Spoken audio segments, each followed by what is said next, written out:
This is Critical Nonsense, our high-lowbrow show about culture, science, and tech. This week, I ask Joey about bicycle innovation.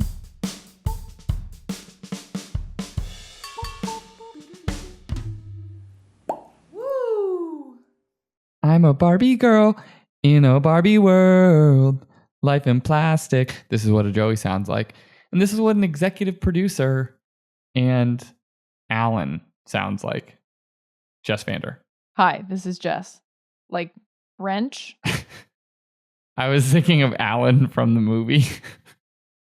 Barbie. The Michael Cera's character. Michael Cera's character. Yeah. Hi, Alan. Hey, Barbie. Hi, Ken. Hey, Barbie. Hi, Alan. Jessica. Yes. You came to me with a unsolidified question, but being whomst I am, I was intrigued and wanted to explore your unsolidified question with you. What is it?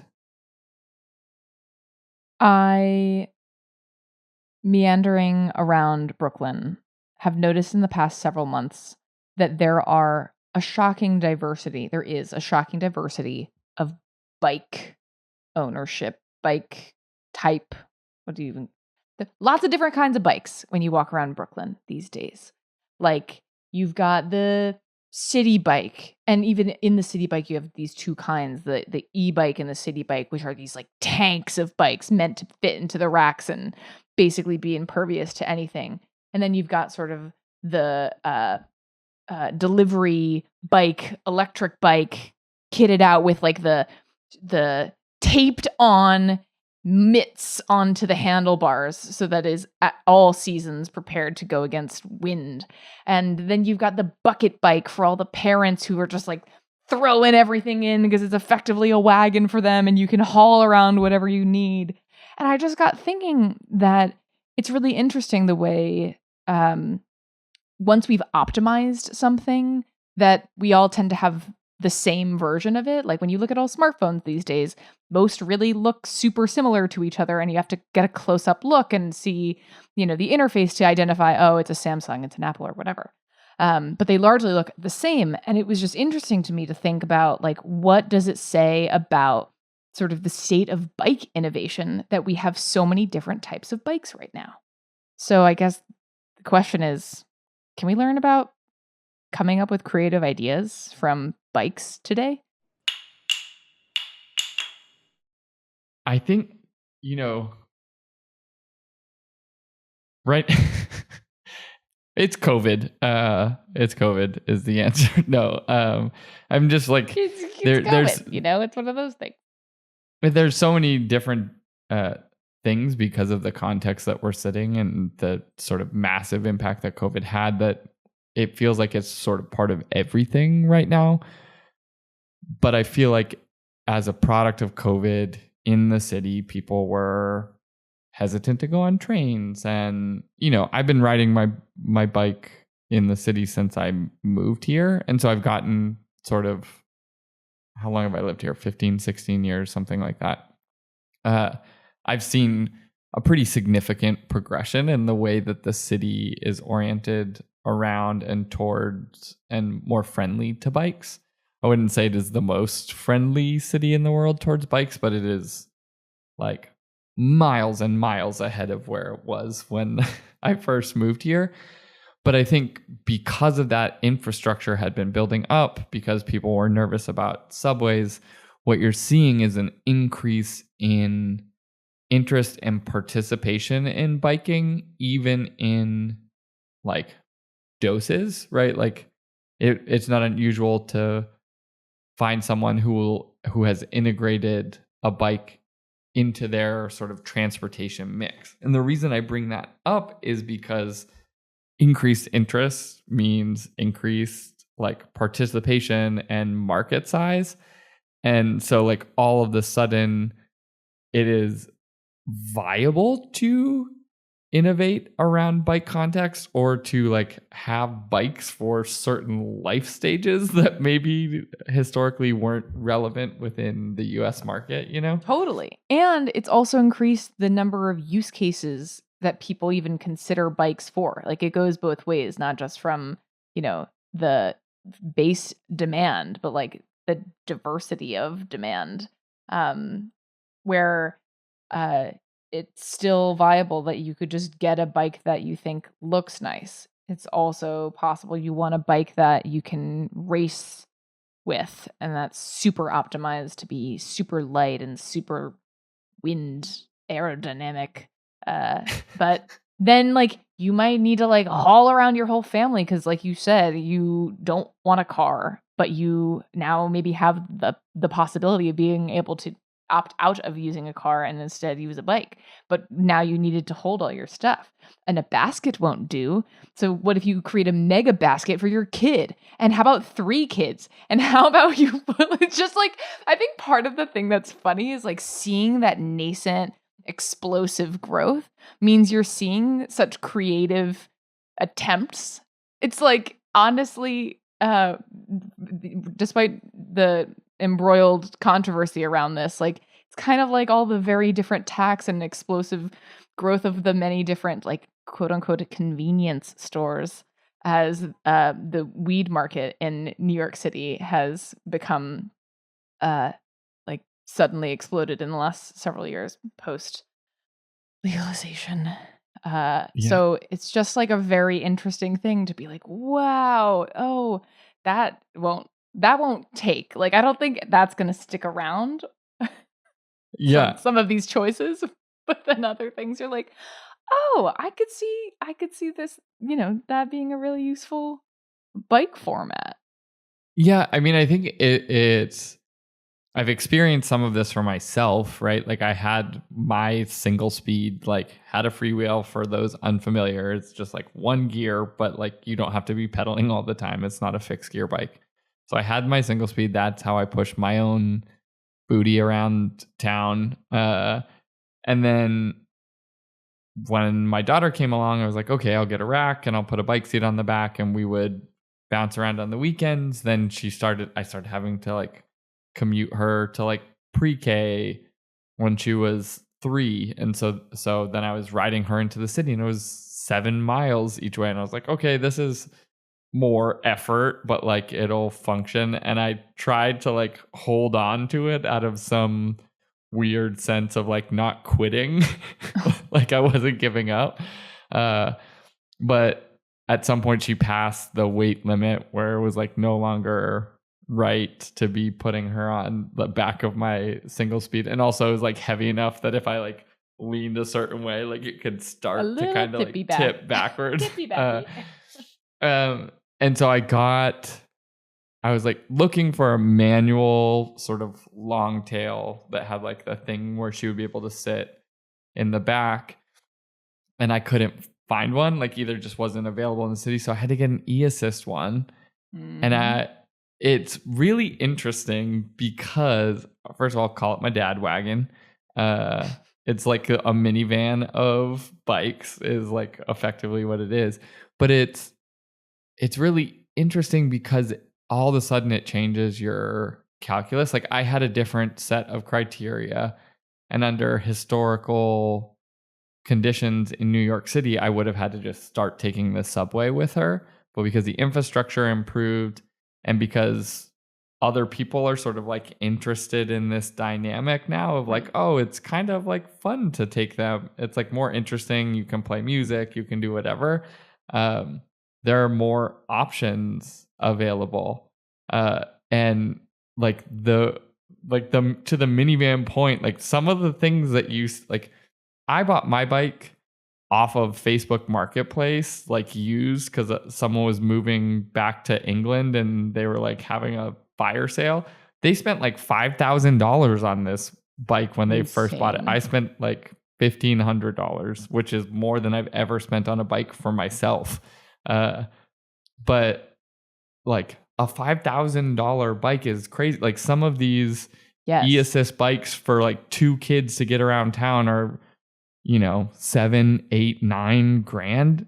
Like it's not a car, but it's not right. You're like closer to a car than a traditional bike in terms of cost. Like you could get a used car for that price. Yeah, but at the same time, like maybe there are certain things that are technologically enabled. Maybe it's also just like sometimes it just looks nice. So it's not, sometimes it works better. Sometimes it looks nice. Sometimes it's, there are all these different factors that start coming into play. I also think to the technical side though, something that I think is really interesting is there's this phenomenon that kind of looks like, how at the Olympics where like everybody who does a different sport is this like human optimized version for that sport. Yeah. Where it's like, the gymnast standing next to the basketball players is like very, very amusing. Because they're equally athletic in their own right, but like such a different build. What's funny about the different bike models is like how similar of like a stretching and like a tanky, or like there's just so many different versions of it that are so funny, and they all are technically bikes. So like, for example, if we're like looking at a few of these, okay, you can take some of your like bougie standard bikes that follows that very similar frame, which side quest, if you've ever, it's sort of cheating because now I'm showing everybody on my screen an example of a bike, but when you have to like close your eyes and draw a bike from memory, it's actually like shockingly challenging to figure out where the pedals and the frame go relative to the wheels. There's like some internet thing I'll add to the show notes at some point, but it's sort of like the challenge of how to draw a bike. Yeah. Anyway, but there's like we're looking at a Van Moof S3. We're looking at a Van Moof RIP implosion of the century. That is an understatement, an overstatement. Whatever it is, that isn't significant very much. But anyway. They still exist, but they had to restructure. They had troubles. But by contrast, you look at that sort of like canonical bike image, and then you think about these like tanky, city-sponsored bikes that have to like sit into those racks and need to be impervious to all kinds of usage and getting banged up and thrown around and having all these things happen, and also be theft-proof. So they're optimized for that. And they're certainly not optimized for like hauling things. When you look at these like bucket bikes or the cargo bikes, I just think they look so funny. Where you have this like giant sort of like tub in the front or in the back, or maybe it's like the tub has wheels, or maybe the tub just like extends the distance between the bars and the wheels. You just have this like this boat of a bike. That's just so silly. There's also like the chaired versions if the cargo is always going to be like a small human. And then, oh my gosh, there's really so many variations. Also like the folding bike for those where you see somebody who's got a little folded up bike on the subway. And maybe this is like a standard like urban area thing where you need to get a last mile somewhere from like some base transportation hub. Where the wheels are so tiny, but everything extends out of it, like, some kind of souped up pedal enhanced razor scooter, and all these Girl, things. I saw a like foldy bike meetup in the park, and everyone was just like, we all got foldy bikes and we love them. And there's a community, I guess, that can also form around this. But it's like, maybe the other analogy I'm thinking of is people and their dogs, and that whole theory about people who look like their dogs. Like your whatever new bike market that is targeting you might actually reflect the lifestyle that you lead, right? Like in the same way that minivans are, stereotyped to be sort of a family thing, or, soccer mom cliche.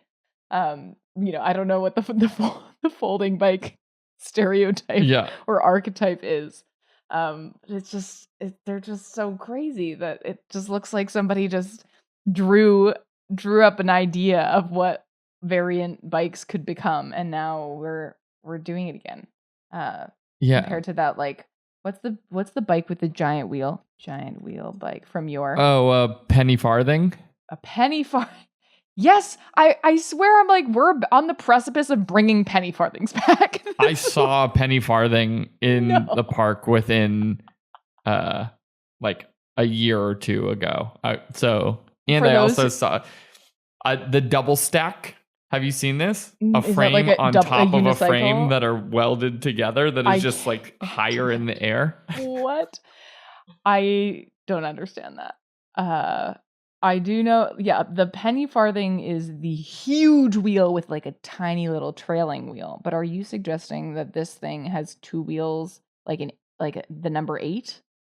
No, it is a let's see, stacked frame bike. Well, I'm gonna see if that works.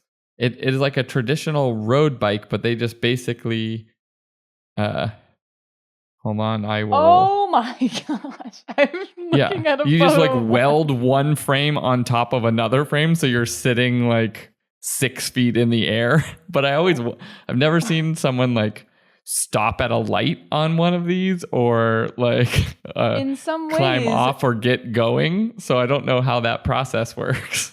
in some ways, the folding bike is almost a variation of the stacked bike, because really you're just sitting really high up on what are otherwise smallish or regular to small sized wheels. What does this do for you? What does this enable It's just you for to fun. do? It's just like to be silly. But like same thing, I see people in unicycles in the city, you know. I think the question about what does it tell us about innovation is interesting, and just like where are their markets and like how are you designing to use cases? Right? Like the foldy bike has a very explicit use case. You have nowhere to store your bike, or you want to bring it inside at your office or your home, but you have nowhere to put it. That is the purpose of a foldy bike, right? Like it is not necessarily the best version of a bike, although they're expensive and they are well designed so that you can, like, they are surprisingly performant. Like when you see someone who is like fit riding one of those bikes, they can still get going like quite fast, Cruising along yeah, a mile above the ground. Yeah. And then like not the stack bike, the foldy bike, like the Brompton or the Beria or whatever. Yeah. But in the same way, right? Like my bike right now is like a long tail that is, I can put her in her bike seat right now because she's not particularly big. And so it has a way for me to like put in the seat. And eventually when she's big enough to get out of that, I can put a pad on the back and it has handles. And right, like there is a market, and identifying how to like enter into a market and deliver something.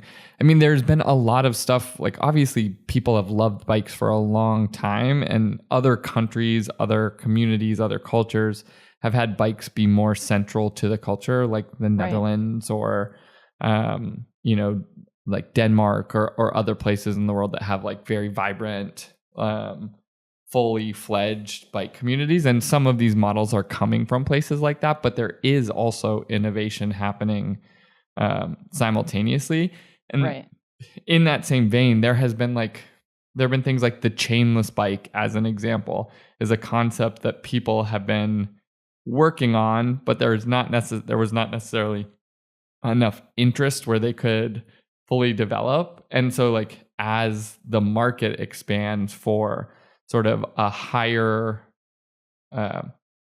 a larger mix for your mobility mix, particularly in cities where, you know, within the like mobility world, they talk about like last mile as an example. Like maybe you drive somewhere, but you have to park a little bit further from your destination. How do you do the last bit?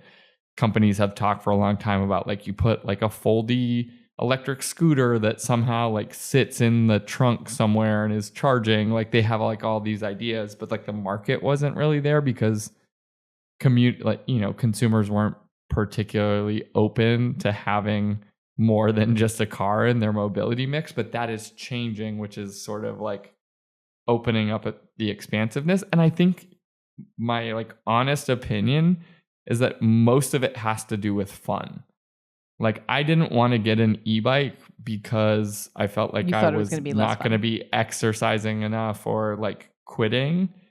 What I've realized is like the e-bike is like a lot of fun because you go faster, but I just keep the gear in the hardest gear so that I like have to like work my legs harder, and I've like got the balance worked out in that situation. But the reason is it's fun. Like electric scooters are fun. E-bikes are fun. Like the experience of doing that, like, you know, going 22 miles an hour in like on an e-bike is way more fun than going 30 in a mid-size sedan. Yeah, no wonder it used to be called a hobby horse. Like in fact, it also reminds me of, as even the market has expanded, also thinking about like the way kids are taught to ride a bike these days on just like one of those push bikes, the glide bikes where you have no pedals and then all of a sudden you can have 3-year-olds just biking on their own because they've been scooting around like that. It's really cool. Also, in my search, I discovered one other sort of related fun fact. Did you know that bicycles belong in the same way that sort of cows belong to the broader classification of like bovine? Bicycles belong to the broader categorization of velocipede. A velocipede? Yes. A velocipede is a human-powered land vehicle with one or more wheels, and the most common type we have is a bicycle. So you can just, as part of the fun, be like, allow me, I've got to go take a quick trip of my velocipede.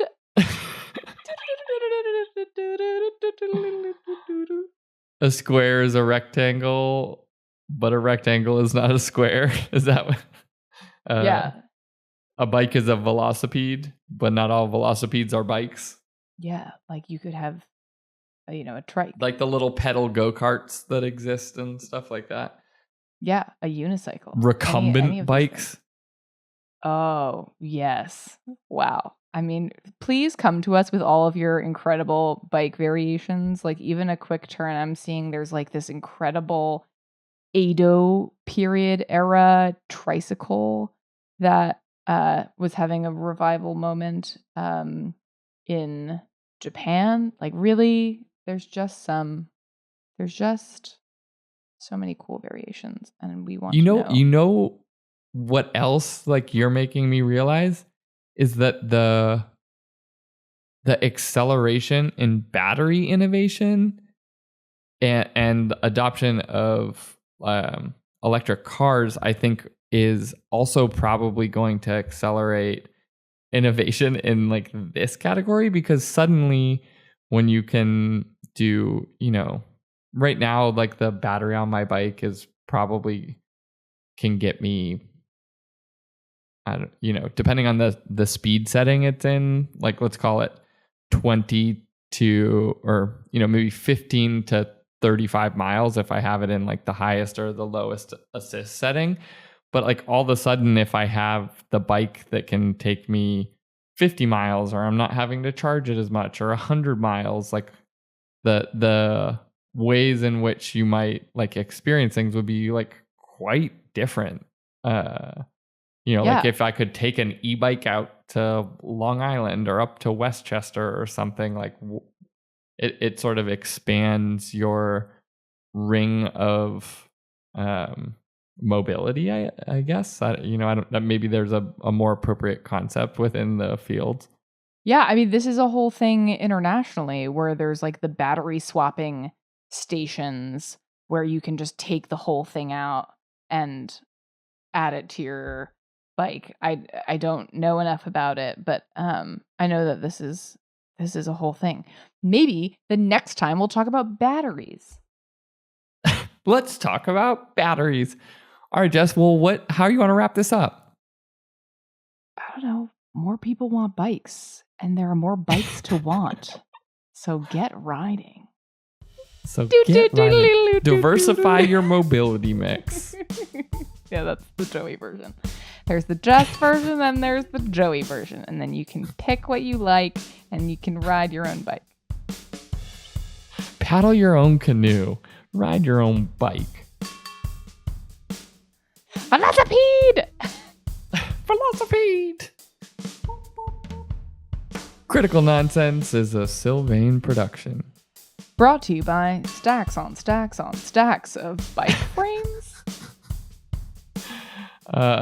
As always, we'd like to thank our executive producer and Tyga, Jess Vander.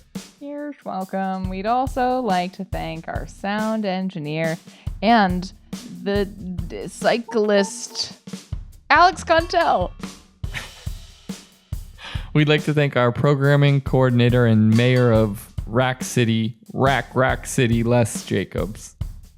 Thanks to the batteries that keep us running. Production crews, Sarah Gilbert, Nora Mestridge, Chrissy Jensen, and Amy Waters. And as always, thanks, Ellen. Special thanks to Rack City Bitch, Rack City Bitch.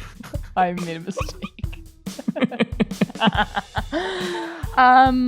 Special thanks to the City Bike program in New York. It is really cool. Also, check out that really fascinating City Bike gang situation article from the New York Times. We'll add it to the show notes. It's really interesting and wild. Long story short, people gaming the system by just shuttling bikes back and forth and earning a lot of money by doing it all at once.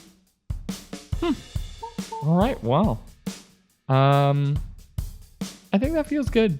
We did it. What if we just leave it there? Ride your bike. Thanks, bikes. Thanks, bikes. Thanks, quadriceps and glutes and hamstrings. Thanks, wheels and simple machines. Thanks, penny farthing. Thanks, penny farthing. That's a great Thanks, name for unicycle something. guy. Lock that in. Yeah, okay. All right, bye. Oh, Jess. Red Panda. Look up Red Panda. Thanks to Red Panda is a halftime show person, which we may have spoken about before. She rides a unicycle and juggles many things at halftime shows across the NBA.